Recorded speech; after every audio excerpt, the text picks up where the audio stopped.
En 2023, l'Église adventiste a atteint une étape historique. Dans un rapport présenté lors du concile annuel de l'Église adventiste du 7e jour, tenu dans le Maryland aux États-Unis, l'Église adventiste a souligné une augmentation significative du nombre de membres par million, ainsi qu'un nombre de baptêmes comparable à celui observé avant la pandémie. Le nombre de nouveaux membres a augmenté de manière spectaculaire. Environ 1,5 million de frères et sœurs ont accepté le salut en Jésus-Christ.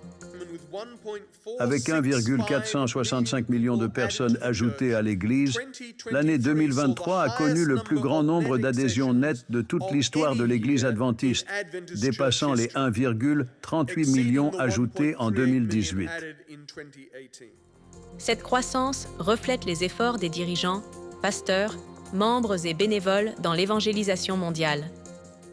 Comme le montre la diapositive suivante, l'Église mondiale en 2023 a enregistré en moyenne plus de 4000 adhésions par jour.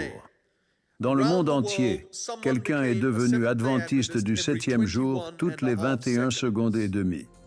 En 2023, il y avait un adventiste pour 350 personnes dans le monde, une amélioration par rapport à 519 en 2000. Depuis 1965, l'Église adventiste du 7e jour a accepté 45,1 millions de membres, mais 19,4 millions ont choisi de partir. Cela signifie que plus de 4 membres sur 10 s'éloignent. Une statistique qui nous appelle à réfléchir sur le travail continu de faire des disciples. Actuellement, l'Église adventiste du 7e jour compte environ 23,2 millions de membres dans le monde. Cependant, certaines régions font encore face à de grands défis. C'est pourquoi Mission Refocus est cruciale.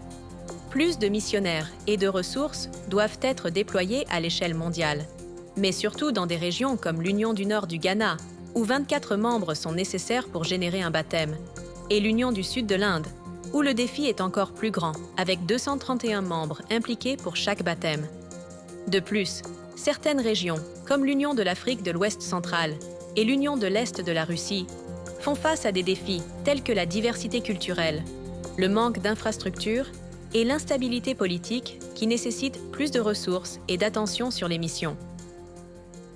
Il est passionnant de constater que la mission mondiale de l'Église se poursuit grâce à cet engagement à atteindre plus de personnes, en particulier dans les régions difficiles, en se concentrant sur l'initiative Mission Refocus, afin que chaque nation, tribu, langue et peuple entendent la bonne nouvelle du salut et de la vie éternelle par le sacrifice de Jésus-Christ.